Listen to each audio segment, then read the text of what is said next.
98ஆம் சங்கீதம் 2ஆம் வசனத்தை நாம் இணைந்து கர்த்தருடைய நல்வார்த்தையை நாம் வாசிப்போம். கர்த்தர் தமது இரட்சிப்பை பிரஸ்தாபமாக்கி தமது நீதியை ஜாதிகளுடைய கண்களுக்கு முன்பாக விளங்க பண்ணார். ஆண்டவர் இன்றைக்கு நமக்கு இந்த வசனத்திலிருந்து நமக்கு நிரூபிக்க விரும்புகிற ஒரு காரியம், கர்த்தர் தமது இரட்சிப்பை பிரஸ்தாபமாக்கி. நீதியை ஆண்டவர் வெளிப்படுத்துகிறார் என்றெல்லாம் சொல்லியிருக்கிறது. ஆனால் இன்னைக்கு ஆண்டவர் நமக்கு இந்த மாதத்தில் கர்த்தர் நமக்கு சொல்கிற ஒரு வார்த்தை, தேவன் அவருடைய இரட்சிப்பை பிரஸ்தாபமாக்குகிறார். இரட்சிப்பு என்று சொல்லும்போது ஒரு மனுஷனை பாவத்திலிருந்து மன்னித்து அவனுடைய ஆத்தும இரட்சிப்பை குறித்து சொல்லப்படக்கூடிய காரியமாய் இருக்கக்கூடிய வார்த்தையாக இருந்தாலும், இந்த இடத்துல சங்கீதக்காரன் இரட்சிப்பை பிரஸ்தாபமாக்கி அப்படின்னும் போது, இந்த இடத்துல ஆண்டவர் இரட்சிப்பு என்கிற வார்த்தை வரும்போது அதில் எப்படி தன்னை வெளிப்படுத்தினார்னா, எப்படி தேவன் தம்முடைய வல்லமையை உபயோகப்படுத்தி, தேவன் எப்படி தம்முடைய பிள்ளைகள் மத்தியில் பாருங்க, நம்முடைய வாழ்க்கையில் நாம் சந்திக்கிற காரியங்கள், நாம் எதிர்கொள்ள இருக்கிற காரியங்களில் தேவன் தம்மை எப்படிப்பட்ட நிலையில் நமக்கு தம்மை நிரூபிக்கிறார் என்பது ரொம்ப முக்கியமான ஒன்று. இங்கே சொல்லப்பட்ட ரட்சிப்பு ஆத்தும ரட்சிப்பு அல்ல. தேவன் எப்படி தம்முடைய வல்லமையை பிரஸ்தாபப்படுத்தி காட்டக்கூடிய ஒரு தேவனாக இருக்கிறார், எப்படி தேவன் நம்மளை விடுவிக்கக்கூடியவராக இருக்கிறார், அதை தான் இங்கே ஆண்டவர் தம்முடைய வல்லமையை விளங்க பண்ணக்கூடிய காரியங்களை சொல்லியிருக்கிறது. எப்பேற்பட்ட சூழ்நிலையில் இருந்தாலும் அல்லது எப்பேற்பட்ட சூழ்நிலைகளுக்குள்ளே நம்ம போக வேண்டியதாக இருந்தாலும் ஒன்றை பிரஸ்தாபமாக்குவார். அது என்னன்னா, என்னை ரட்சிக்கிற தேவன் தம்முடைய வல்லமையை என்னுடைய வாழ்க்கையில் பிரஸ்தாபமாக்கி அவர் காட்டுவார். அவருடைய ரட்சிப்பினுடைய வல்லமை, அதுதான் நான் பொருள்படுத்த விரும்புகிறேன். ரட்சிப்பின் வல்லமை, அந்த ஒரு ரட்சிப்பேன் அப்படின்னும் போது, ரட்சிப்பை பிரஸ்தாபமாக்குவேன்னு சொல்லும்போது, நான் உன்னை விடுவிக்கக்கூடிய வேலையை செய்கிறேன், என்னுடைய வல்லமையை நான் உன்னுடைய வாழ்க்கையில் விளங்க பண்ணக்கூடிய காரியத்தை நான் செய்யக்கூடிய தேவனாக இருக்கிறேன் என்பதை நமக்கு ஆண்டவர் இந்த காலை வேளையில் நினைப்பூட்ட விரும்புகிறார். பாருங்கள், இன்னொரு வசனம் பாருங்கள். 67ஆம் சங்கீதத்தில் 2ஆம் வசனத்தை கவனித்து பாருங்கள். 67:2 அங்கேயும் அப்படிப்பட்ட வார்த்தைகள் வரும் பாருங்கள். 67:2, தேவரீர் எங்களுக்கு இறங்கி எங்களை ஆசீர்வதித்து உமது முகத்தை எங்களுக்கு பிரகாசிக்க பண்ணோம். என்ன சொல்கிறாரு பாருங்க, எப்படி தேவன் தம்முடைய வல்லமையை விளங்க பண்ணும்போது நம்மளை ஆசீர்வதிக்க, நம்முடைய முகத்தை பிரகாசிப்பிக்க, ரட்சிப்பை பிரஸ்தாபமாக்கும் போது, தேவன் தம்முடைய வல்லமையை விளங்க பண்ணும்போது, நம்மளை விடுவிப்பதுக்குண்டான வேலையை கர்த்தர் செய்யும் போது, ஆண்டவர் அங்கே எப்படி நம்மளை ஆசீர்வதித்து அந்த ரட்சிப்பு தேவ வல்லமை விளங்கும் போது, தேவன் நம்மளை விடுவிக்கக்கூடிய வேலையை செய்யும் போது, நம்முடைய முகத்தை கர்த்தர் எப்படி பிரகாசிப்பிக்கிறார். அதான் நான் இருக்கிற ஒவ்வொரு சூழ்நிலையிலும் தேவன் எனக்கு தம்முடைய ரட்சிப்பை பிரஸ்தாபமாக்குவார், அவருடைய ரட்சிப்பை விளங்க பண்ணுவார், அவருடைய வல்லமையை எனக்கு ஆண்டவர் விளங்க பண்ணுவார். விளங்க பண்ணும்போது என்னுடைய முகம் பிரகாசம் அடைவதற்கு ஏதுவான விதத்தில் தம்முடைய ரட்சிப்பை என்னுடைய வாழ்க்கையில் நான் போகக்கூடிய ஒவ்வொரு காரியத்திலும் ஆண்டவர் தம்முடைய ரட்சிப்பை பிரஸ்தாபமாக்கி, அவருடைய வல்லமை என்னுடைய வாழ்க்கையில் விளங்கப்படும். அவருடைய கிரியைகளை நான் அனுபவிக்கக்கூடியவனாக இருக்கும்போது நான் ஆசீர்வதிக்கப்படுவேன். என்னுடைய முகத்தை அவர் பிரகாசிப்பிக்கிறார் என்று இங்கே சங்கீதக்காரன் சொல்கிறார். பாருங்க, ஷாத்ராக், மேஷாக், ஆபேத்நேகோவை தூக்கி ஒரு அக்கினி சூளைக்குள்ளே போடக்கூடிய ஒரு நேரம் வந்தபோது அவர்களுக்கு முன்பாக வைக்கப்பட்ட பொச்சலையை வணங்க சொல்லி கட்டளையாக தரியூர் ராஜா சொன்னபோது இந்த 3 வாலிபர்கள் மாத்திரம் இந்த பொச்சலைக்கு முன்பாக நாங்கள் வணங்க மாட்டோம் என்று வைராக்கியமாய் நின்ற அவர்களுக்காக தேவன் தம்முடைய ரட்சிப்பை பிரஸ்தாபமாக்கினார். அந்த வார்த்தை இப்போ இந்த உதாரணத்தோடு இந்த வார்த்தையை நீங்கள் ஒப்பிட்டு பார்க்கும்போது நல்லா விளங்கும்.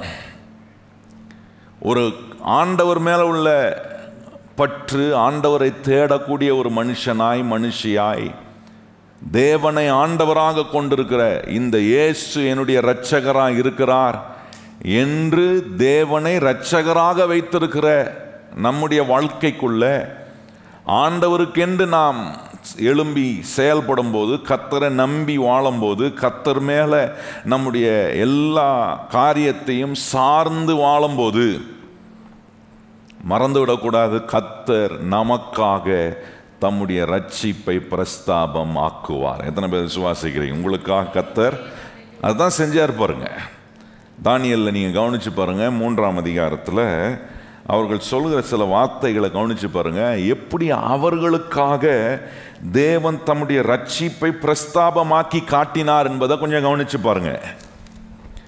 தேவனுடைய பிள்ளையாய் நம்ம இருப்பதனால கர்த்தர் எதுவும் கண்டுக்காமல் இருக்கிறாருன்னு நினைக்கக்கூடாது. ஆண்டவருடைய பிள்ளைகளாக இருக்கும்போது அவர்களுக்காக தேவன் எப்படி தம்முடைய ரட்சிப்பை பிரஸ்தாபமாக்கி காட்டக்கூடிய ஒரு வல்லமையான தேவனை நம்ம சேவிக்கிறோன்றதை நம்ம அறிந்து கொள்ளணும். அவருடைய வல்லமை இன்றைக்கும் வேலை செய்கிறது. எத்தனை பேர் விசுவாசிக்கிறீங்க? நம்முடைய தேவைகள் எவ்வளோ பெருசாவனா இருக்கலாம், நம்ம போகிற சூழ்நிலை எவ்வளோ பெருசாவனா இருக்கலாம், ஆனால் அது நடுவே இன்றைக்கும் அவருடைய வல்லமை எனக்காக வேலை செய்கிறது. இன்றைக்கும் கர்த்தர் என்னை விடுவிப்பார். எத்தனை பேர் கை உயர்த்தி சொல்ல முடியும்? நான் கர்த்தரை நோக்கி கூப்பிடும் போதெல்லாம் அவர் என்ன பண்றார்? எனக்கு விடுதலையை உண்டு பண்ணக்கூடிய தேவனா இருக்கிறார். என் முகத்தை பிரகாசிப்பிக்க, அதான் சங்கீதக்காரன் சொல்றார், அவர் ஆசீர்வதிக்கிறாரு, அவர் முகத்தை பிரகாசிப்பிக்கிறாரு. ஏன்னா அவர் தம்முடைய ரட்சிப்பை என் மேல் பிரஸ்தாபமாக்குகிறார். தம்மை தேடுகிற பிள்ளைகளை, தம்மை ஆண்டவராக வைத்திருக்கிற ஜனங்களுக்கு, பிள்ளைகளுக்கு அவர் தம்முடைய ரட்சிப்பை பிரஸ்தாபமாக்குறார். பாருங்க, தானியேல் 3ஆம் அதிகாரம் 16ஆம் வசனத்திலிருந்து வாசிப்போமா?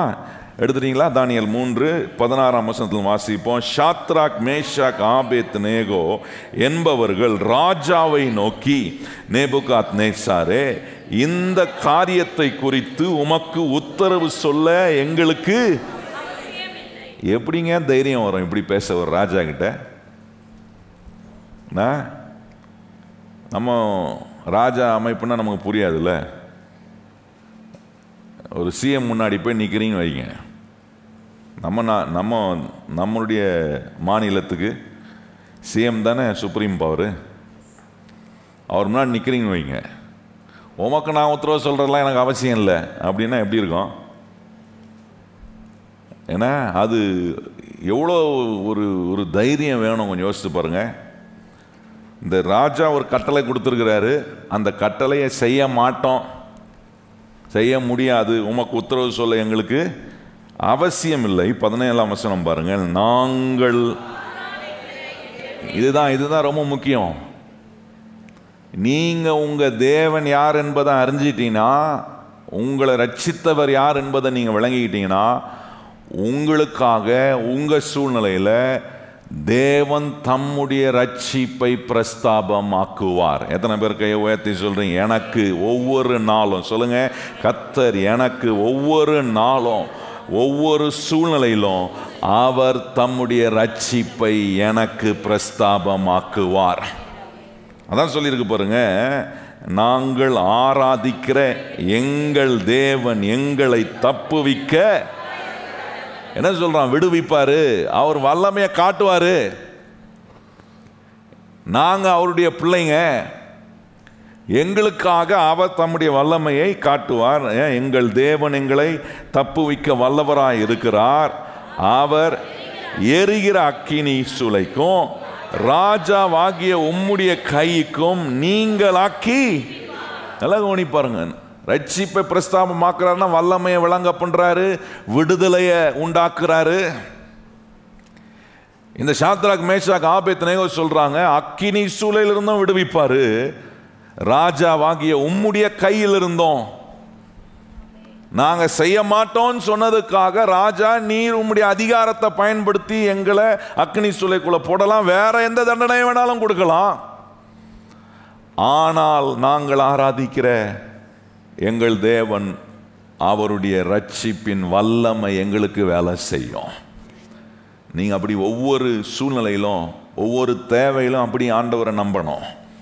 எனக்கு கர்த்தருடைய ரட்சிப்பின் வல்லமை வேலை செய்யும், எனக்கு தேவன் தம்முடைய விடுதலையை உண்டு பண்ணுகிற காரியத்தை நான் அனுபவிக்க முடியும். தான் சொல்றாரு பாருங்க, அக்கினி சூளைக்கும் ராஜாவாகிய உம்முடைய கைக்கும் நீங்கள் ஆக்கி விடுவிப்பார், விடுவிக்காமல் போனாலும் நாங்கள் உம்முடைய தேவர்களுக்கு ஆராதனை செய்வதில்லை, நீர் நிறுத்தின பொச்சலையை பணிந்து கொள்வதும் இல்லை என்கிறது ராஜாவாகிய உமக்கு தெரிந்திருக்க கடவது என்றார்கள்.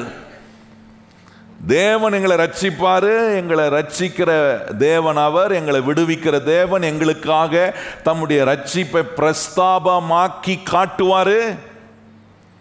இதுதான் நாங்க வச்சிருக்கிற நம்பிக்கை. அவர் காட்டாம போனா கூட அதை பத்தி எங்களுக்கு கவலை இல்லை, ஏன்னா எங்களுக்கு காட்டாம போகிறதுனால அவருக்கு வல்லமை இல்லைன்னு ஆயிடாது.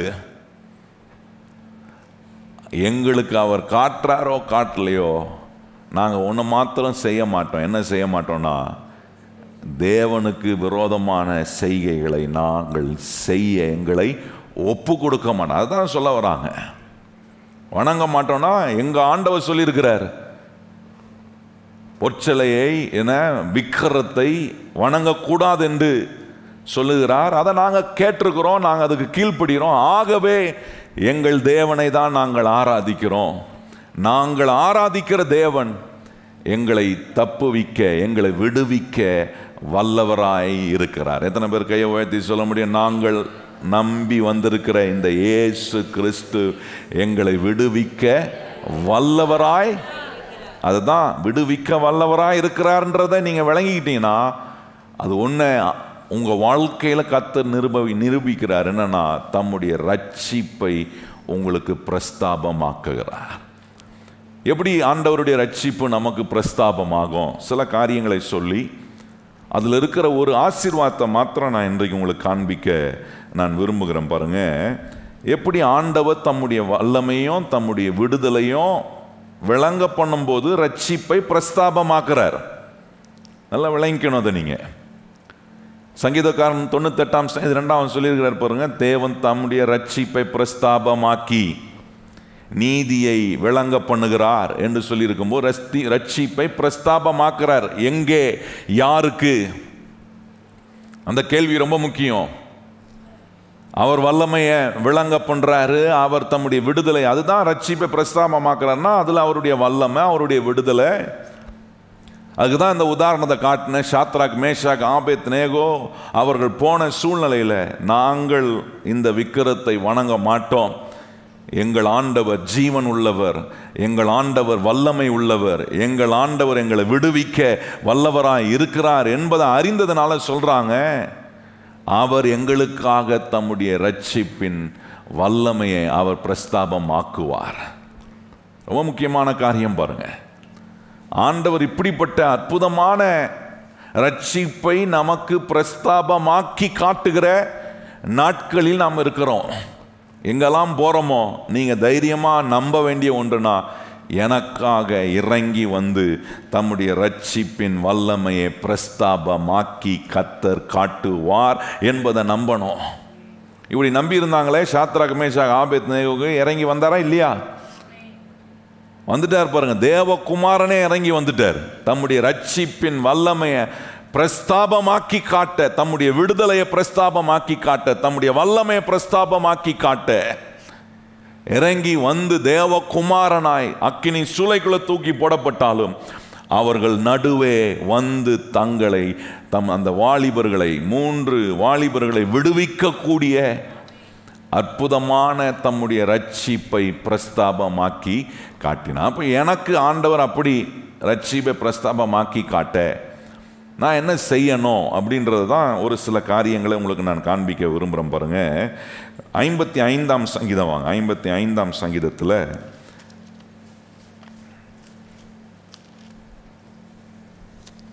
55ஆம் சங்கீதம் 16ஆம் வசனம் வாசிப்போமா?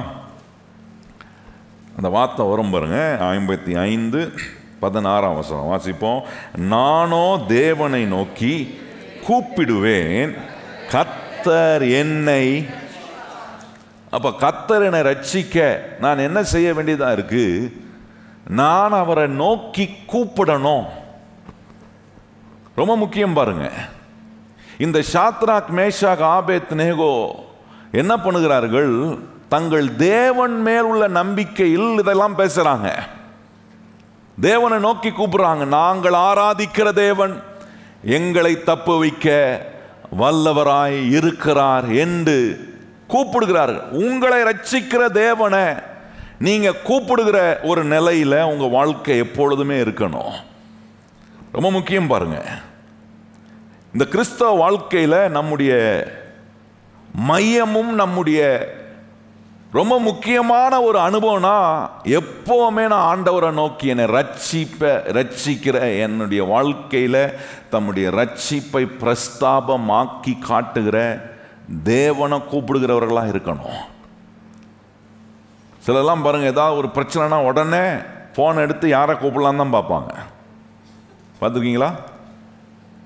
போனை எடுத்து ஒரு பிரச்சனைன்னு வந்த உடனே போனை எடுத்து தங்களுக்கு தெரிஞ்ச பெரிய ஆளை கூப்பிடணும் தான் முதல்ல அடிப்பாங்க ஃபோனை.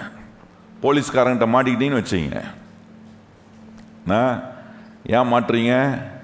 ரூலை தப்பாக போய் க்ரீன் லைட்டு போட்டிருக்க நேரத்தில் போகாமல் சிவப்பு லைட்டு போட்டிருக்க நேரத்தில் என்ன பண்ணுறோம்? பூந்து போயிடுறோம். போனவுடனே போலீஸ்காரன் பிடிக்கிறான். பிடிச்ச உடனே அவன் சொல்கிறான், நீங்கள் வந்து சிக்னலை கிராஸ் பண்ணிட்டீங்க, நீங்கள் டிராஃபிக் ரூல்ஸை வயலேட் பண்ணியிருக்கீங்க அப்படின்ன உடனே, அதனால் சார் ஃபைன் போடுறேன் அப்படின்னோடனே நம்ம என்ன பண்ணுறோம்? உடனே ஹலோ இருப்பா கொஞ்சம், உன் பேர் என்ன? யார்கிட்ட?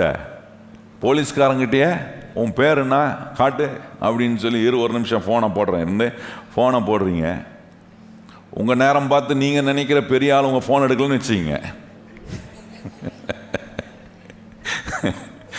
போலீஸ்காரனா சொல்லுவான், உங்களை ஃபைனை கட்டி விட்டுற வேண்டிய ஒரு ஆள் உங்களை கொஞ்ச நேரம் ஃபைன் கட்ட விடாமல் கொஞ்சம் இழுத்தடிச்சு உங்களை வெறுப்பேற்றி, ஏன் நமக்கு நினச்சிக்கிட்டோம் நமக்கு தெரிஞ்ச பெரிய ஆளை கூப்பிட்டா இந்த காரியம்லாம் ஒன்றும் இல்லாமல் போயிடும் அப்படின்னு நினைக்கிறோம். இது போல் இது ஒரு உதாரணம். இது போல் பல காரியங்களில் கிறிஸ்தவ மக்களுக்கு தங்களுடைய வாழ்க்கையில் மையமாக இருக்க வேண்டிய ஒன்று என்னன்னா, என்னை ரட்சிக்க எனக்கு ஒரு கர்த்தர் இருக்கிறார் என்பதை நினைத்து கூப்பிடுகிற. அதுதான் சங்கீதக்காரன் சொல்றான், ஆபத்து காலத்தில் என்னை நோக்கி கூப்பிடு, நான் உன்னை விடுவிப்பேன், நீ என்னை மகிமை. கூப்பிடணும். கூப்பிடுறது ஆண்டவர் தம்முடைய பிள்ளைகளுக்கு வைத்திருக்கிற ஒரு அனுகூலமான காரியம். எப்படி கூப்பிடுறேன்? என்னை ரட்சிக்க அவர் வல்லவராய் இருக்கிறார். எத்தனை பேர் கையை உயர்த்தி சொல்றீங்க, ஆண்டவரே என்னை ரட்சிக்க, என் குடும்பத்தை ரட்சிக்க, ஆண்டவரே என்னுடைய சூழ்நிலையில உம்முடைய வல்லமையை விளங்க பண்ண நீர் வல்லவராய் இருக்கிறீர் என்று கூப்பிடணும். ஆண்டவருடைய வல்லமைகளை சொல்லி ஆண்டவருடைய செய்கைகள் எப்படிப்பட்டவைகளாக இருக்கும் என்பதை சொல்லணும். இவங்க புலம்பல. சாத்ராக், மேஷாக், ஆபேத்நேகோ புலம்பல, ஆண்டவரே நாங்கள் உமக்காக வைராக்கியமாக நிற்கிறோம், ஏதாவது கொஞ்சம் பார்த்து பண்ணோம், எப்படியாவது காப்பாற்றிடும் ஆண்டவரே. அப்படி இல்லை. சில ஜெபம்லாம் அப்படி தான், ஆண்டவரே எப்படியாவது என்னவாது பண்ணி என்ன காப்பாற்றி என்னது பண்ணிடும் ஆண்டவரே. அப்படிலாம் நம்ம பண்ணக்கூடாது. நம்ம ஆண்டவர் எனக்காக தம்முடைய ரட்சிப்பை பிரஸ்தாபமாக்குவார் என்கிற அந்த ஒரு தேவன் மேல் உள்ள நம்பிக்கையில் சொல்லணும், கூப்பிடணும். ஆண்டவரே தேவனை நோக்கி. அதான் சங்கீதக்காரன் சொல்றான், நானோ தேவனை நோக்கி. எத்தனை பேர் அப்படி சொல்ல விரும்புறீங்க? நானோ இனிமே யாரை நோக்கி தான் கூட போறேன்? இது வரைக்கும் நிறைய பேரை கூப்பிட்டு இருப்பீங்க. சிலருக்குலாம் எப்படின்னா எல்லாரையும் கூப்பிட்டு பார்த்துடுறது, கடைசியில் ஆண்டவரை இழிச்சவாய மாதிரி வச்சுக்கிறது. சரி, எல்லாரையும் கூப்பிட்டு பார்த்துட்டோம், ஒருத்தரும் வரமாட்டுறாங்க. சரி, கடைசியாக ஒருத்தரை கூப்பிடலான்னு சொல்லியிருக்கிறாங்களே, கூடுவோன்ட்டு ஏசப்பா எல்லாரையும் கூப்பிட்டுட்டு நம்பிக்கையே இல்லாமல் ஏசுநாதரை கூப்பிடனா எப்படி கூடுவோம்? கொஞ்சம் யோசிச்சு பாருங்க. அப்படி இல்லை. இன்னைக்கு நமக்கு ஒன்று தெரிஞ்சிருக்கணும், எந்த சூழ்நிலையில் நான் அவரை நோக்கி கூப்பிட்டால் என்னை ரட்சிக்க, என்னை விடுவிக்க அவர் வல்லவராய் இருக்கிறார். எத்தனை பேர் கை உயர்த்தி சொல்றீங்க, என்னை விடுவிக்க நான் ஆராதிக்கிற என் கர்த்தர் என்னை விடுவிக்க வல்லவராய் இருக்கிறார். அதான் பாருங்க, அப்போஸ்தலர் நடபடிகள் 2:21 சொல்லியிருக்கு, அவரை அவருடைய நாமத்தை கூப்பிடுகிற எவனும் ரட்சிக்கப்படுவான். அந்த இயேசுவின் நாமத்தை கூப்பிடும்போது ஆத்தும ரட்சிப்பு மாத்திரம் இல்ல, நம்முடைய வாழ்க்கையில இந்த இயேசுவை நோக்கி கூப்பிடும்போது நம்முடைய சூழ்நிலைகளில் இருந்தும் நம்மை ரட்சிக்க அவர் வல்லவராய் இருக்கிறார். தம்முடைய ரட்சிப்பை எனக்காக அவர் பிரஸ்தாபமாக்கி காட்டுவார் என்பதை எண்ணி நாம் ஆண்டவரை நோக்கி கூப்பிடும்போது, நான் சொல்றேன் கர்த்தருடைய பிள்ளைகளே, ஆண்டவர் தம்முடைய வல்லமையை உங்களுக்கும் எனக்கும் விளங்க பண்ணாம வேற யாருக்கு காட்ட போறாரு? அவருடைய பிள்ளைகளா இருக்கிற நம்ம அவரை நோக்கி கூப்பிடும் போது, ஆண்டவரே நானும் வேற யாரையும் கூப்பிடல ஆண்டவரே, உம்மை மாத்திரம்தான் கூப்பிடுறேன் ஆண்டவரே அப்படின்னு ஆண்டவரை நோக்கி கூப்பிடும் போது நான் சொல்றேன், அவர் கைவிட்டுருவாரா? நல்ல கவனிங்க கர்த்தருடைய பிள்ளைகளே, இந்த மாதம் அல்லது ஒவ்வொரு நாளும் ஒரு தீர்மானம் எடுங்க, நான் யாரையும் கூப்பிட போறதில்ல ஆண்டவரே. கூப்பிட போறதில்லைன்னா அதுக்கு கொஞ்சம் இலக்கி சொல்ல வேண்டியதா இருக்கு. யாரையும் கூட மாட்டேன், நான் மாத்திரம். அதை சொல்லலை. பிரச்சனைன்னு வரும்போது அவங்கள பார்க்கலாமா, இவங்கள பார்க்கலாமா, இவங்க உதவி செய்வாங்களா, அவங்க உதவி செய்வாங்களா, என் தேவைக்கு இவங்க கிட்ட போலாமா, அவங்க கிட்ட போலாமா, கிடையாது. என் கூட ஒருத்தர் இருக்கிறார், அவர் தம்முடைய ரட்சிப்பின் வல்லமையை பிரஸ்தாபமாக்கி எனக்கு காட்டுவார். அவர் என் வாய் அவரை நோக்கி கூப்பிடணும், என்னை விடுவிக்க என் தேவன் வல்லவராய் இருக்கிறார், என்னை ரட்சிக்க அவர் வல்லவராய் இருக்கிறார் என்று அவரை நோக்கி கூப்பிடுங்க. ரெண்டாவது பாருங்க, தேவன் தம்முடைய ரட்சிப்பை பிரஸ்தாபமாக்குறதுக்கான வழிகளை சொல்றேன். முதல் வழி அவரை நோக்கி கூப்பிடணும். ரெண்டாவது அங்க சொல்லியிருக்கு, அவர் மேல் நாம் நம்பிக்கை வைக்க வேண்டும். இந்த சாத்ராக் மேஷாக் ஆபேத்நேகோவுடைய நம்பிக்கை வேற எது மேலேயும் இல்லை, நாங்கள் ஆராதிக்கிற எங்கள் தேவன் மேல நாங்க வைக்கிற நம்பிக்கை. கர்த்தருடைய பிள்ளைகளா இருக்கிற நமக்கு வேற எது மேலே நம்பிக்கை வரக்கூடாது. என்ன அனுகூலமான காரியங்கள் நமக்கு இருந்தாலும், அனுகூலமான காரியம் இல்லைனாலும், என் நம்பிக்கை கர்த்தரா மாத்திரம்தான் இருக்கணும். கர்த்தரை நம்புகிற மனுஷன் பாக்கியவானாய் இருப்பான். இங்க பாருங்க, ஏசாயா 55 அதிகாரத்தில், ஏசாயா 12 அதிகாரம், அதில் அந்த வார்த்தை ரொம்ப அருமையாக இருக்கும் பாருங்க. 2ஆம் வசனம் பாருங்க, அங்கே சொல்லியிருக்கு, இதோ தேவனே என் ரட்சிப்பு. ஏசாயா 12 அதிகாரம் 2ஆம் வசனம் பாருங்க, சொல்லியிருக்கு, இதோ தேவனே என் ரட்சிப்பு, நான் பயப்படாமல் நம்பிக்கையாயிருப்பேன். நல்லா கவனிங்க அந்த வார்த்தையை, இதோ தேவனே என் ரட்சிப்பு. என் நம்பிக்கை எப்படி இருக்கு? நான் பயப்படுற நேரத்தில், நான் கலங்குற நேரத்தில், நம்பிக்கையை ஆண்டவர் மேல வைக்க முடியாதபடிக்கு நிறைய சோதனைகள் வரக்கூடிய நேரத்தில் இந்த இடத்துல சொல்லி இருக்கிறது போல, இதோ தேவனே என் ரட்சிப்பு, நான் பயப்படாமல் நம்பி இருக்கிறேன், நம்பிக்கையாயிருப்பேன். கர்த்தர் ஆகிய யெகோவா என் பலனும் என் கீதமும் ஆனார், அவரே எனக்கு ரட்சிப்பும் ஆனார். இந்த தேவன் மேல நான் இப்படி நம்பிக்கை வைக்கும் போது, நான் சொல்றேன் கர்த்தருடைய பிள்ளை, நமக்காக தம்முடைய ரட்சிப்பை அவர் நிச்சயம் பிரஸ்தாபமாக்கி காட்டுவார். இப்படி ஆண்டவர் மேல நம்முடைய நம்பிக்கையை வைக்க நம்ம மனம் கொடுத்துருக்கிறோமா? பாருங்க, இஸ்ரவேல் ஜனங்கள் 78ஆம் சங்கீதத்தில் கவனிச்சிங்கன்னா, ஆண்டவர் அவர்களை எகிப்திலிருந்து விடுதலை பண்ணி அவர்களை நடத்தி ஒவ்வொரு நாளும் அற்புதம் தான். ஒவ்வொரு நாளும் அவர்களுக்கு மன்னாவை கொடுக்கிறார், இரவில் அக்கினி ஸ்தம்பமாக இருக்கிறார், பகலில் மேக ஸ்தம்பமாக அடையாளத்தை காட்டிக்கிட்டே இருக்கிறாரு. அதுதான் சொல்ல வரேன். ஒவ்வொரு காரியத்திலும் கர்த்தர் தம்முடைய பிள்ளைகளாகிய இஸ்ரவேலுகளுக்கு அடையாளத்தை காட்டிக்கிட்டே இருக்கிறாரு. ஆனால் அந்த ஜனம்தான் அவரை சந்தேகப்பட்டு அவரை விசுவாசிக்காம அவரை நம்பாமல் வாழ்ந்தவர்களாக இருந்தார்கள். நீங்க யோசிக்கலாம், எனக்கு எதுக்கு கர்த்தரை நம்புறதுக்கு சொல்லி கொடுக்கணும்? எங்க ஆண்டவர் தம்மை அதிகமா காட்டுறாரோ அந்த இடத்துல தான் ஜனங்க கர்த்தரை நம்புவதில் ரொம்ப புவரா இருக்கிறாங்க. அந்த சம்பவம் அப்படிதான் இருக்கு. இஸ்ரவேல் மக்கள் ஆண்டவர் செய்த அற்புதத்தை பார்க்காத அற்புதம் ஏதாவது இருக்கா? நல்லா கவனிச்சு பாருங்க. வானத்திலிருந்து பொத்து பொத்து பொத்துன்னு மண்ணா விழுது. இது என்ன மாதிரி ஒரு அற்புதம்? யோசிச்சு பாருங்க. மழை பெய்யுறது பெரிய அற்புதம் கிடையாது, அது இயற்கையில ஒன்று. ஆனா இயற்கைக்கு அப்பாற்பட்ட விதத்தில் ஆண்டவர் மண்ணாவை பொழிகிறாரு வனாந்திரத்தில். இதெல்லாம் பார்க்கறான், கண்ணுக்கு நேராக மண்ணா விழுகிறத பார்க்கறான். பார்த்து எவ்வளவு அற்புதங்களை ஆண்டவர் அவள் மத்தியில் செஞ்சிருந்தோம், அடையாளங்களை காட்டியிருந்தோம். அவர்கள் தேவனை மறுபடியும் பரிசித்து பார்த்தார்கள் என்று 78ஆம் சங்கீதம் முழுவதும் வாசித்து பாருங்க. அதுதான் இஸ்ரவேல் மக்கள் செய்ததை. அவர்களுடைய நம்பிக்கை கர்த்தர் மேல வரவில்லை. இன்றைக்கு தேவனுடைய பிள்ளைகளாக இருக்கிற நாம் நிறைய வசனங்களை கேட்கலாம், ஆண்டவருடைய காரியங்களை அறிந்திருக்கலாம், கர்த்தர் நம்ம கூட இருக்கிற அடையாளங்கள் நிறைய காட்டியிருந்தோம்.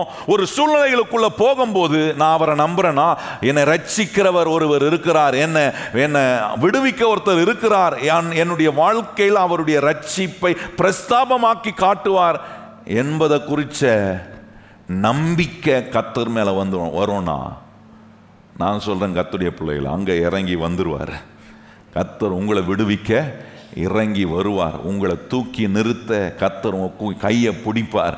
உங்களுடைய வெக்கமான நிலைகளை மாற்றி அதே இடத்துல உங்களை மகிமைப்படுத்தக்கூடிய வேலைகளை கர்த்தர் உங்களுக்குள்ள இருந்து செய்வார். ஏன்னா இப்போ என் நம்பிக்கை வேற எது மேலே இல்லை, என் கர்த்தர் மேலே நம்பிக்கை வைக்கிறேன். எப்படி வைக்கிறேன்? அவர் எனக்காக தம்முடைய ரட்சிப்பை பிரஸ்தாபமாக்கி காட்டுவார் என்று நான் அவரை நம்புறேன். இந்த நம்பிக்கை ஆண்டவர் மேலே இப்படி இருக்கும்னா, நீங்கள் ஒவ்வொரு நாளும் அற்புதத்தை பார்ப்பீங்க. ஒவ்வொரு நாளும் கர்த்தர் உங்களுக்கு தம்முடைய ரட்சிப்பை பிரஸ்தாபமாக்கி காட்டுகிறத பார்த்து கொண்டே இருப்பீங்க. ஒவ்வொரு நாளும் நீங்கள் அதை செக் பண்ணணும். நிறைய நம்ம ஆண்டவரை பற்றி தெரியும், ஆண்டவரை தேடி போகிறோம், ஆண்டவருடைய காரியங்களை கேட்குறோம், வசனத்தை கேட்குறோம். ஆனால் சூழ்நிலைகளுக்குள்ளே போகும்போது என் நம்பிக்கை என்னை ரட்சிக்கிறவர் மேலே வைக்கிறேனா? அதான் இங்கே பாருங்கள், நம்ம வாசத்தில் அங்கே சொல்லிட்டு பாருங்க, அவரே எனக்கு ரட்சிப்பும் மானார். ஏசாயா 12 கடைசியில் தான் சொல்லியிருக்கு பாருங்க, அவரே என்னவானாரு? எனக்கு அவர் மேலே நம்பிக்கை இருந்தால் எனக்கு தெரியும், அவரே எனக்கு ரட்சிப்பாவார். என்ன ஆனாலும் எங்களை விடுவிக்க அவர் வல்லவராய் இருக்கிறார் என்கிறது தான் அவர் மேல் நாம் வைக்கிற நம்பிக்கை. மூன்றாவது பாருங்க, முதல் சொன்ன கூப்பிடணும். Centre and crucial practice of a Christian என்னன்னா, ஆண்டவரை நோக்கி கூப்பிடுறது. யாரையும் இல்லை, அவங்க இவங்களே இல்லை, கர்த்தரை நோக்கி கூப்பிடு. அதான் மையம். ரொம்ப முக்கியமானது இது. கிறிஸ்தவ வாழ்க்கையில் நம்ம பயிற்சி செய்ய வேண்டிய ஒன்று ஆண்டவரை நோக்கி கூப்பிடு. ரெண்டாவது அவர் மேல் நம்பிக்கை வை. மூன்றாவது எனக்காக தேவன் தம்முடைய ரட்சிப்பை பிரஸ்தாபமாக்கி காட்டுவார்ன்றது எனக்கு தெரியும்னா, நான் மூன்றாவது ஒன்று செய்வேன். என்ன செய்வேன்னா, எப்பொழுதும் நான் அவரையே துதித்து கொண்டிருப்பேன். அது ரொம்ப முக்கியம் பாருங்க. அதான் அவங்க சொல்றாங்க, நாங்கள் ஆராதிக்கிற எங்கள் தேவன். இந்த சாத்ராக் மேஷாக் ஆபேத் நேகோ கிட்ட ஒன்று இருந்துச்சு. என்ன இருந்துச்சுன்னா, கர்த்தரை எப்பொழுதும் துதிக்கிற ஒரு நிலை. நம்முடைய வாழ்க்கையில சந்தோஷமா இருக்கும்போது மாத்திரம் துதிக்கிறது இல்லை, கடினமான சூழ்நிலைகளுக்குள்ள அக்கினி சூழ முன்னாடி இருக்கு, இவர்கள் என்ன பண்றார்கள்? வாயத்தை நாங்கள் ஆராதிக்கிற எங்கள் தேவன் எங்களை தப்பு வைக்க நாங்கள் ஆராதிக்கிற ஆண்டவரை ஆராதிக்கிறவர்களாக இருந்தார்கள். கர்த்தரை ஆராதிக்கிறது எவ்வளவு வல்லமையான ஒரு காரியம் தெரியுமா? அதனால்தான் சபைக்கு வரும்போது கர்த்தரை ஆராதிக்கிற நேரத்திலே வந்துடணும். நான் ஆராதிக்கிறேன், ஏன்னா அவர் என்னுடைய வாழ்க்கையில் தம்முடைய ரட்சிப்பின் வல்லமையை அவர் பிரஸ்தாபமாக்கி காட்டுறார். பாருங்க, யாத்திராகம் 15ஆம் அதிகாரம் 2ஆம் வசனத்தை கவனிச்சு பாருங்க. அங்க சொல்றாங்க பாருங்க, இஸ்ரவேல் ஜனங்களை கர்த்தர் சிவந்த சமுத்திரத்திலிருந்து விடுவித்து அக்கறையில் கொண்டு போன பிறகு அங்கே அவர்கள் பாடுகிற துதியின் பாட்டை கொஞ்சம் கவனிச்சுப்பாங்க. என்ன சொல்றாருங்க பாங்க, கர்த்தர் என் பலனும் என் கீதமும் ஆனார், அவர் எனக்கு ரட்சிப்பும் ஆனார், அவரே என் தேவன், அவருக்கு வாசஸ்தலத்தை ஆயத்த பண்ணுவேன், அவரே என் தகப்பனுடைய தேவன், அவரை உயர்த்துவேன். நல்லா கவனிங்க, துதிக்கிறாங்க கர்த்தரை. ஒரு விடுதலை ஆண்டவர் கொடுக்கிறார். சிவந்த சமுத்திரத்திலிருந்து அவர்களை விடுவித்து சிவந்த சமுத்திரத்தை கடந்து போக பண்ணின பிறகு அவர்கள் தேவனை நம்பினார்கள், மோசேவையும் நம்பினார்கள். இப்போ ஒன்று செய்யறாங்க, தாங்கள் நம்பின தேவனை அவர்கள் துதிக்கிறார்கள். நீங்க நம்புற இயேசுநாதரை துதிக்கிறீங்களா? நீங்க உங்களுக்கு விருப்பம் வந்தா துதிப்பேன், எனக்கு நல்லதை செஞ்சா துதிப்பேன், அப்படி இல்லை. எங்களை விடுவிக்க அவர் வல்லவராய் இருக்கிறார் என்பதை மனதுக்குள்ள வைத்து ஒவ்வொரு நேரமும் கர்த்தரை துதிக்கணும். எங்கெங்கெல்லாம் வாய்ப்பு கிடைக்குதோ கர்த்தரை துதிங்க. சில நேரம் வண்டி ஓட்டிட்டு போறீங்களா, கர்த்தரை துதிச்சுட்டே போங்க. சமைக்கிறீங்களா, துதிச்சுக்கிட்டே சமைங்க, நல்ல ருசியாக வரும் சமையல். உண்மைங்க. எங்கள் அம்மாச்சி சொல்லுவாங்க, எங்கள் அம்மாவுடைய அம்மா சொல்லுவாங்க, எனக்கு நாங்கள் கல்யாணம் வந்தபோது என் மனைவிக்கிட்ட எங்கள் அம்மாச்சி சொன்ன ஒரு காரியம் அதுதான். சொல்லுவாங்க, அது பாரு, உனக்கு சமைக்க தெரியுதோ தெரியலையோ. ஆரம்பத்துலலாம் என்ன எல்லா பெண்களுக்கும் கல்யாணம் ஆகிய பெண்களுக்கெல்லாம் என்ன ரொம்ப பெரிய சமைக்கிறதுல ரொம்ப தேர்னவங்களா? கற்றுக்கிட்டாங்க. ஆண்கள் ருசியாக சாப்பிட்றவங்களா இருந்தால் பெண்கள் அருமையாக சமைக்கிறவர்களாய் இருப்பார்கள். நான் நல்ல ருசியாக சாப்பிட்ற ஆள், எங்கள் அம்மா நல்ல ருசியாக வகனையாக கொடுப்பாங்க. ஆனால் கல்யாணம் ஆனவுடனே சமைக்கவே தெரியல என் மனைவிக்கு. அதை குறையா சொல்ல, நான் சந்தோஷமாக தான் எடுத்துக்கிட்டேன், அதில் ஒன்றும் குறையவே நினைக்கல. ஏன்னா என் மனைவிக்கு நான் கல்யாணம் ஆகி வந்தபோது கர்நாடகா சாம்பார் நல்லா வைப்பாங்க. கர்நாடகா சாம்பார் சாப்பிட்ருக்கீங்களா? கொஞ்ச நாள் இனிப்பாக இருக்கும், கொஞ்சம் நேரம் காரமாக இருக்கும். அதை நல்லா ருசிச்சு, அப்போ நமக்கு தமிழ்நாட்டு சாம்பார் தானே சாப்பிட்ருக்குறோம்.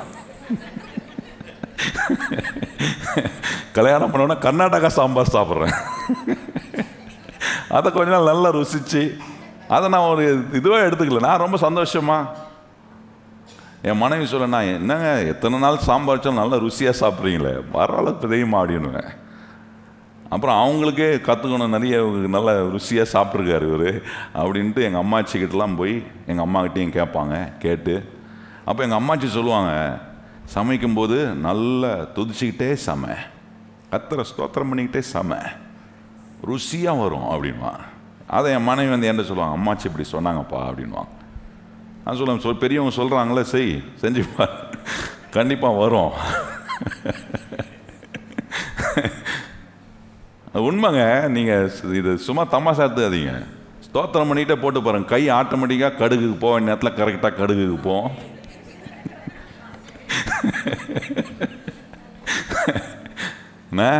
எது எது கை கரெக்டாக போகணுமோ கரெக்டாக போகும். திட்டிக்கிட்டே சமைச்சு பாருங்க, மிளகா பொடியிலே தான் கை இருக்கும்.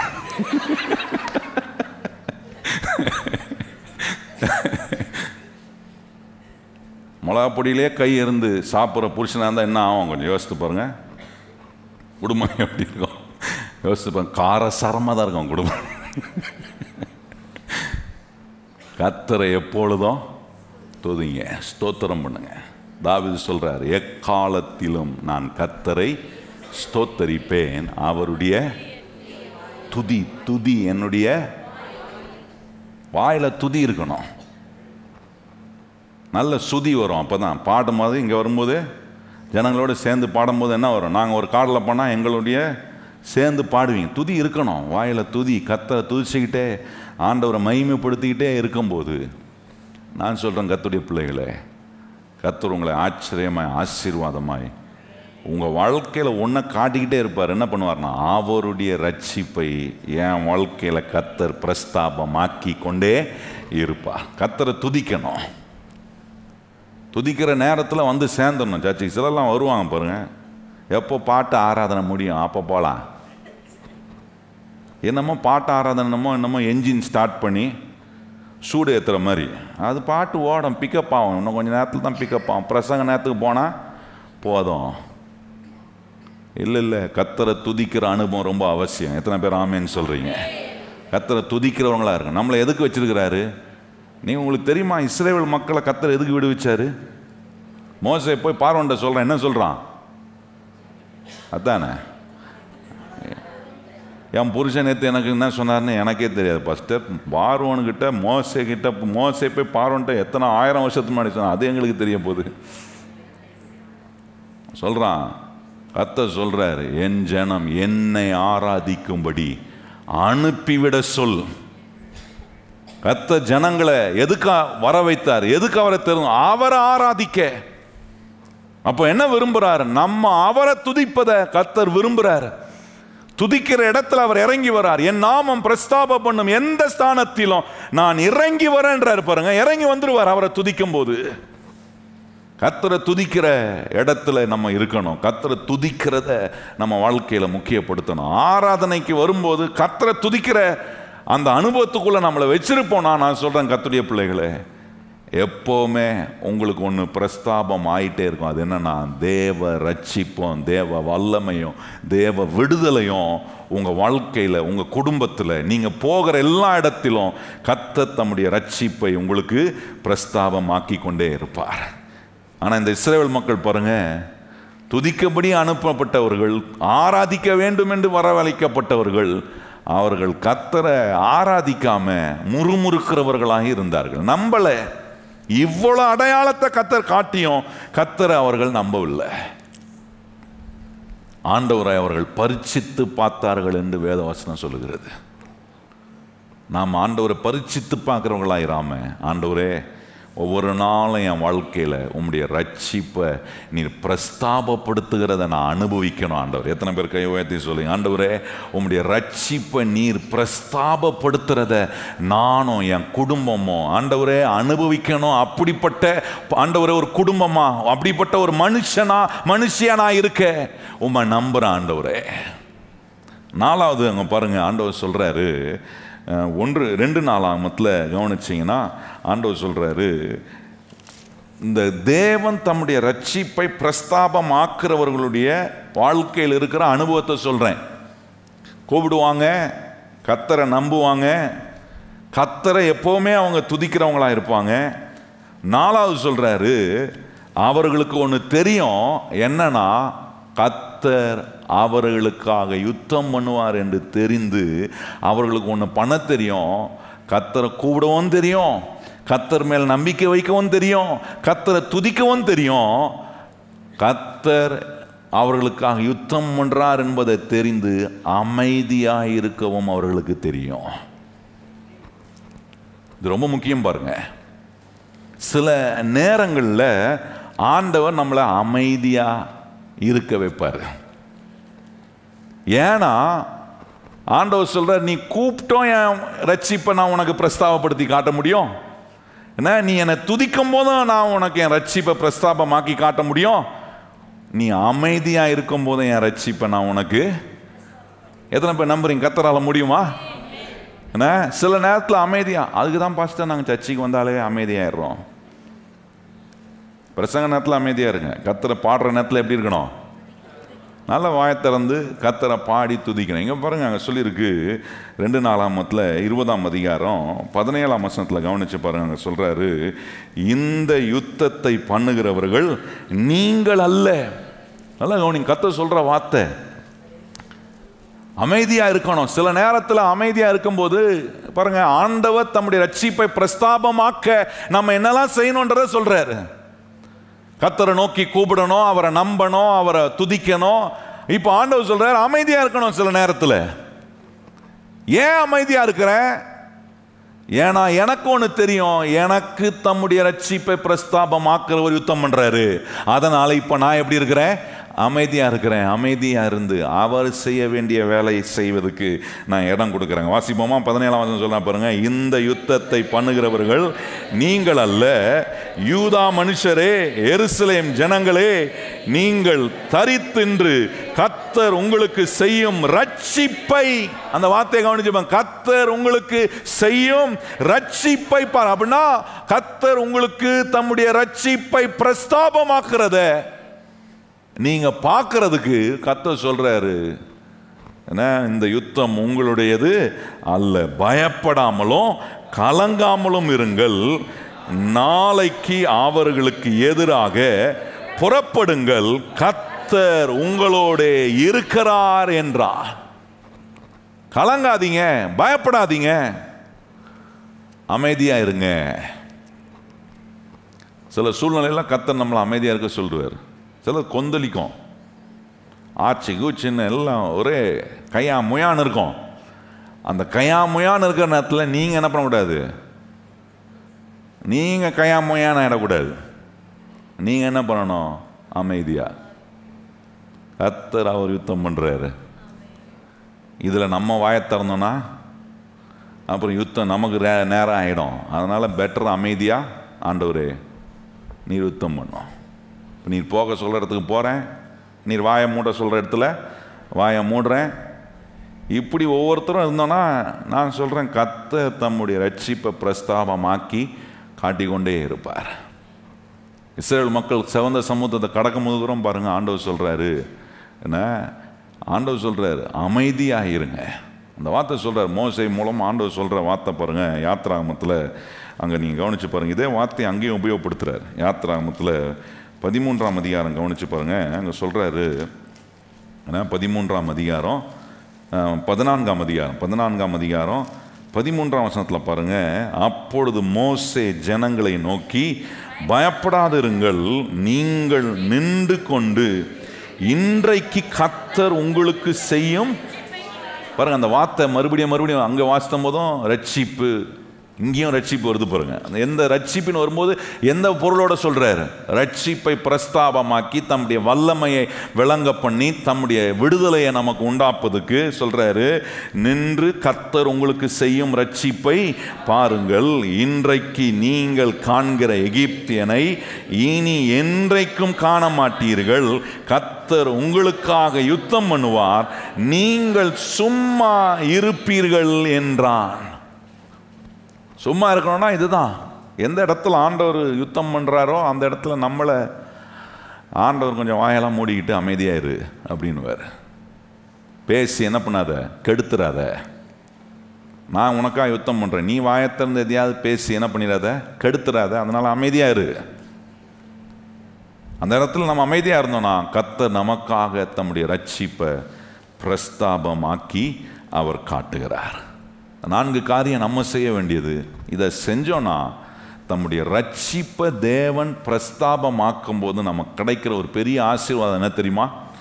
அதை மாத்திரம் நான் சொல்லி நான் முடிக்க விரும்புகிறேன் பாருங்கள். ஆபகுக்கு 3ஆம் அதிகாரம் வாங்க. ஆபகுக்கு 3ஆம் அதிகாரத்தில் இந்த 4 காரியங்கள் நம்ம செய்யும்போது என்ன, ஆண்டவர் தம்முடைய ரட்சிப்பை பிரஸ்தாபமாக்குறார் எனக்கு அப்படின்றது எனக்கு தெரியும் போது, நான் இப்போது ஒரு காரியத்தில் அற்புதமாக ஆண்டவர் செய்கிறத நான் அனுபவிக்கிறேன். அது என்ன நான் பாருங்கள், ஆபகுக்கில் 3ஆம் அதிகாரம் 17ஆம் வசனமும் 18ஆம் வசனமும். இப்போ இந்த 4 காரியம், கர்த்தரை நோக்கி கூப்பிடுறேன், கர்த்தரை நம்புகிறேன், கர்த்தரை துதிக்கிறேன், அமைதியாக இருக்க சொல்கிற இடத்துல அமைதியாக இருக்கிறேன். இப்படி இருக்கும்போது கர்த்தர் தம்முடைய ரட்சிப்பை பிரஸ்தாபமாக்கும் போது எனக்கு ஒன்று கிடைக்கும். எனக்கு ஒரு ஆசீர்வாதத்தை கர்த்தர் அனுபவிக்க விடுறார். என்னன்னா, மிகுந்த சந்தோஷம் உள்ளவனாய் என்னை கர்த்தர் மாற்றுகிறார். துக்க முகமாக நான் என்ன பண்ண மாட்டேன், இருக்க மாட்டேன். முகம் எப்பொழுதும் சந்தோஷமா இருக்கும். அதான் வாஸ்தவம் பார்த்தீங்களா, 67ஆம் சங்கீதத்தில் வாஸ்தவம் பார்த்தீங்களா, ஏன்னா கர்த்தர் அவர்களை ஆசீர்வதிக்கிறார், அவருடைய முகத்தை கர்த்தர் என்ன பண்றாரு, பிரகாசிப்பிக்கிறாருன்னு கவனிச்சோம். இப்போ அதனுடைய விளைவு என்ன, அதனுடைய ஆசீர்வாதம் என்ன? Great joy. இந்த மாதிரி ஒரு சந்தோஷம் நீங்க அனுபவித்திருக்கவே முடியாது. அப்படி தேவன் தம்முடைய ரட்சிப்பை உங்களுக்கு பிரஸ்தாபமாக்கும் போது உங்களுக்கு மிகுந்த சந்தோஷம், கிரேட் ஜாய் இருக்கும்ன்றார். வாசிப்போமா 17ஆம் வசனம் பாருங்க. அத்திமரம் துளிர் விடாமல் போனாலும், திராட்சை செடியில் பலன் கொடாமல் போனாலும், ஒலிவ மரத்தின் பலனற்று போனாலும், வயல்கள் தானியத்தை விளையாமல் போனாலும், கிடையில் ஆட்டு மந்தைகள் முதலற்று போனாலும், தொழுவத்தில் மாடு இல்லாமல் போனாலும், நான் கர்த்தருக்குள் மகிழ்ச்சியாய் இருப்பேன், என் ரட்சிப்பின் தேவனுக்குள் களி கூறுவேன். என் ரட்சிப்பின் தேவனுக்குள் களி கூறுவேன். நல்ல கவனிங்கள். எது பலன் கொடுக்குதோ பலன் கொடுக்கலையா அதை பற்றி எனக்கு கவலை இல்லை. ஒருத்தர் பிரஸ்தாபமாக்குறார் தம்முடைய ரட்சிப்பை, எனக்கு அவர் பிரஸ்தாபமாக்கும் போது என் ரட்சிப்பின் தேவனுக்குள்ள நான் களி கூர்ந்து கொண்டே இருப்பேன். There will be great joy in my life. ஆண்டவர் தான் சொல்கிறேன், குடும்பத்தில் சந்தோஷம் இருக்கும், வேலையில் ஒரு சந்தோஷம் இருக்கும், பலன் வரும், வருதோ வரலையோ அதை பற்றி எனக்கு சந்தோஷம் இருந்துக்கிட்டே இருக்கும். என்னுடைய தேவைகளை சந்திப்பார், என்னுடைய வாழ்க்கையில் என்னென்ன எனக்கு விடுதலையை கொடுக்கணுமோ அந்த விடுதலையை கொடுப்பார், அற்புதத்தை செய்வார், எனக்காக அவர் யுத்தம் பண்ணுவார். எல்லா காரியங்களையும் கர்த்தர் எனக்காக அவர் நேர்த்தியாய் செய்கிறவராய் இருக்கிறதுனால என் ரட்சிப்பின் தேவனுக்குள்ள நான் களி கூர்ந்து கொண்டே இருப்பேன். எத்தனை நம்புறேன் உங்களை களி கூற வைப்பாரா? எல்லாம் கேட்பாங்க, என்ன ரொம்ப சந்தோஷமா இருக்கிறீங்க அப்படின்னு கேட்பாங்க. சொல்லணும், என் தேவன் தம்முடைய ரட்சிப்பை எனக்கு பிரஸ்தாபம் ஆக்கி இருக்கிறார். அதனால I have great joy, I am rejoicing. நான் சிரிக்கிறேன், நான் மகிழ்ச்சியாக இருக்கிறேன், நான் சந்தோஷமாக இருக்கிறேன், நான் போகிற இடத்துல எல்லாரையும் சந்தோஷப்படுத்துகிறேன், மகிழ்ச்சியாக இருக்கக்கூடிய நிலையில் கர்த்தர் என்னை ஆசீர்வாதமாக நடத்துகிறார். இப்படிப்பட்ட நிறைவான சந்தோஷம் ஏதோ நமக்கு கிடைக்கிற பணம் பொருள் உயர்வு அதனால வருகிற சந்தோஷம் இல்லை. என் ரட்சிப்பின் தேவனுக்குள் நான் களி கூறுவேன். கை உயர்த்தி சொல்லுங்க, எனக்கு ரட்சிப்பை பிரஸ்தாபமாக்குற ஒரு தேவன் இருக்கிறதுனால என் ரட்சிப்பின் தேவனுக்குள் நான் களி கூறுகிறேன். கை உயர்த்தி எல்லாரும் சொல்லுவோம், நான் எதனால களி கூறுறேன்? நிறைய பணம் கையில் வந்துருச்சு அதனால இல்லை. பணம் போனவொன்னே பணம் வந்தீங்கன்னா அது எப்படி? அது ஆக்டிங்கு. நான் சொல்ல புரியுதா? ஆண்டவர் நம்மளை நடிக்கலாம் வைக்க மாட்டார். அவர் கொடுக்கிற சந்தோஷம் நிஜமானதாய் நம்முடைய வாழ்க்கையில் இருக்கும். சூழ்நிலையை பொறுத்தல்ல, நம்மக்கிட்ட இருக்கிற அனுகூலத்தை பொறுத்தல்ல, என் ரட்சிப்பின் தேவன் என்னோடு இருக்கிறதுனால, அவர் தம்முடைய ரட்சிப்பை பிரஸ்தாபமாக்குறதுனால நான் எப்படி இருக்கிறேன்? என் தேவனுக்குள் நான் களி கூறுகிறேன். எத்தனை பேர் நம்புறீங்க கர்த்தர் உங்களை களி கூற வைப்பாரா? என்ன கடினமான சூழ்நிலை நீங்கள் களி கூறுவீங்க, நீங்கள் சந்தோஷமாக இருப்பீங்க, உங்கள் ஆத்துமா பூரிக்கும், உங்களுடைய இருதயம் அப்படியே சந்தோஷத்தினால் பொங்கும், உங்கள் முகம் பிரகாசமாக இருக்கும். கர்த்தர் நாம் துவண்டு போக ஒருபோதும் இடம் கொடுக்கவே கர்த்தர் விட மாட்டார். ஏன்னா எனக்காக தம்முடைய ரட்சிப்பை அவர் பிரஸ்தாபமாக்கி என்னுடைய முகத்தை அவர் பிரகாசிப்பித்து என்னை ஆசீர்வதிக்கிற தேவனாய். அந்த 67ஆம் சங்கீதத்தை மாத்திரம் நம்ம வாசித்து முடிப்போமா? 67ஆம் சங்கீதத்தில் வாசித்தோம் பாருங்க. ஆரம்பத்தில் அதை நான் முடிவாக நான் வாசிக்க விரும்புகிறேன். அது ரொம்ப நல்லா இருக்கும் பாருங்க. இவ்வளோ காரியங்களை கேட்ட பிறகு இப்போ அந்த வசனம் அப்படியே நமக்கு பொருந்தும் பாருங்க. 67ஆம் சங்கீதம் 2ஆம் வசனம் வாசிப்போமா? தேவரீர் எனக்கு இறங்கி எங்களை ஆசீர்வதித்து உம்முடைய முகத்தை எங்கள் மேல். எத்தனை பேர் நம்புறீங்க? இப்படி தேவன் தம்முடைய ரட்சிப்பை பிரஸ்தாபமாக்கும் போது அங்க சொல்லலாம், எங்களை ஆசீர்வதித்து ஆண்டவரே உம்முடைய முகத்தை எங்கள் மேல் பிரகாசிப்பிக்கிறீர். ஆண்டவர் அவருடைய ஆசீர்வாதத்தை கொடுத்து நம்மளை பிரகாசிப்பிக்கும் போது நான் சொல்றேன், என் ரட்சிப்பின் தேவனுக்குள்ள நான் களி கூர்ந்து கொண்டே இருப்பேன். ஆமென். ஒவ்வொரு நாளும் களி கூறுங்க. சலிப்பா அப்படியே மூஞ்ச தூக்கிக்கிட்டு சுடுமூஞ்சி மாதிரி இருக்கக்கூடாது. அப்படி ரொம்ப நாள் சுடுமூஞ்சி மாதிரி சுற்றுவாங்க யாராவது. நல்ல ஜூலை மாதம்னா என்ன, எல்லா மாதமும் தான், ஒவ்வொரு நாளும். சங்கீதக்காரன் சொல்கிறான், இது கர்த்தர் உண்டு பண்ணின நாள். இதில் எப்படி இருக்கணும்?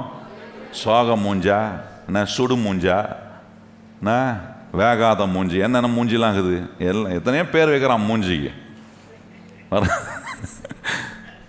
ஆண்டவர் நம்முடைய முகத்தை ஆண்டவர் வச்சிருக்கிற ஒரே பேர், முகத்தை பிரகாசிப்பிக்கிற கர்த்தர். முகம் எப்படி இருக்கும்? பிரகாசமாக இருக்கும். மகிழ்ச்சி, மிகுந்த மகிழ்ச்சி. என் தேவனுக்குள் நான் என்ன பண்ணுறேன்? களி கூறுறேன்.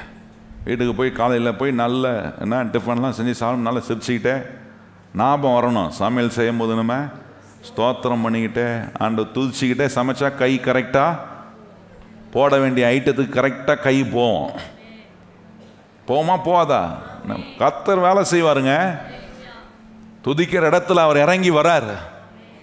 ஆண்டவர் உங்களை பாதுகாப்பார். அற்புதமான விதத்தில் கர்த்தர் கிரியை செய்வார். எத்தனை பேர் நம்புறீங்க? எனக்காக தேவன் தம்முடைய ரட்சிப்பை பிரஸ்தாபமாக்குகிறார். எழுமி நிப்போம், நம்ம ஜெபம் பண்ணலாம். Thank you Jesus. 2 கைகளையும் கர்த்தருக்கு நேராக உயர்த்தி, எத்தனை பேர் வாயை திறந்து கர்த்தரை துதிங்க பார்க்கலாம். கர்த்தரை ஸ்தோத்திரம் பண்ணுங்க. ஸ்தோத்திரம். ஆண்டவரே, உம்முடைய ரட்சிப்பை பிரஸ்தாபமாக்குறவரே, நாங்கள் ஆராதிக்கிற எங்கள் தேவன் எங்களை தப்புவிக்க வல்லவராயிருக்கிறீர். சொல்லுங்க, வல்லவராயிருக்கிறீர், வல்லவராயிருக்கிறீர். பிரஸ்தாபமாக்குறீர். உம்முடைய ரட்சிப்பை எனக்காக பிரஸ்தாபமாக்கி, ஓ எங்களை ஆண்டவரே, என் ரட்சிப்பின் தேவனுக்குள் நான் களி கூறுவேன். சொல்லுங்க, ஆண்டவரே நான் களி கூறுவேன், களி கூறுவேன். ஆண்டவரே களி கூறுகிறேன். ஒவ்வொரு நாளும் நான் களி கூறுறேன். இதெல்லாம் எங்க வாழ்க்கையில் நிஜமாகட்டும். ஆண்டவரே, நீர் நிஜமானவர். உம்முடைய சத்தியம் நிஜமானது. உம்முடைய ரட்சிப்பு நிஜமானது. உம்முடைய ரட்சிப்பை எங்களுக்கு நீர் ஆண்டவரை பிரசன்னமாக்குகிறது, ஆண்டவரை பிரஸ்தாபமாக்குறது. ஆண்டவர் அது நிஜமானதா எங்க வாழ்க்கையில் இருக்க. நீ சொன்னதெல்லாம் நாங்கள் ஆண்டவர் அப்படியே செயல்படுத்த ஆவியானவரே எங்களுக்கு கிருபை செய்யும். உம்முடைய ஆசீர்வாதமும் உம்முடைய அனுகூலமும் எங்களுக்கு எப்பொழுதும் இருப்பதாக. தொடர்ந்து நீர் எங்களை ஆசீர்வாதமாய் இந்த மாதத்தில் வழி நடத்தும். ஒவ்வொரு நாளும் எங்களை நடத்தும். ஒவ்வொரு நாளும் என் தேவனுடைய ரட்சிப்பை என் வாழ்க்கையில் அவர் பிரஸ்தாபமாக்கி காட்டுகிறத நாங்கள் அனுபவிக்கிறவர்களா எங்களை வைப்பீராக. உம்முடைய பரிசுத்த நாமம் மகிமைப்படட்டும். இயேசு கிறிஸ்துவின் நாமத்தில் ஜெபிக்கிறோம் எங்கள் நல்ல பிதாவே, ஆமென். இப்பொழுது நம்முடைய கர்த்தராகிய இயேசு கிறிஸ்துவினுடைய கிருபையும் பிதாவாகிய தேவனுடைய அன்பும் பரிசுத்த ஆவியானவருடைய அந்யோன்ய ஐக்கியமும் இன்றும் என்றும் சதா காலங்களும் நம் அனைவருடன் நிலைத்திருப்பதாக. ஆமென். எல்லாரும் இணைந்து சொல்லுவோம். என் ஆத்துமாவே கர்த்தரை ஸ்தோத்திரி, என் முழு உள்ளமே பரிசுத்த நாமத்தை ஸ்தோத்திரி. என் ஆத்துமாவே கர்த்தரை ஸ்தோத்திரி, கர்த்தர் செய்த சகல உபகாரங்களையும் மறவாதே. ஆமென்.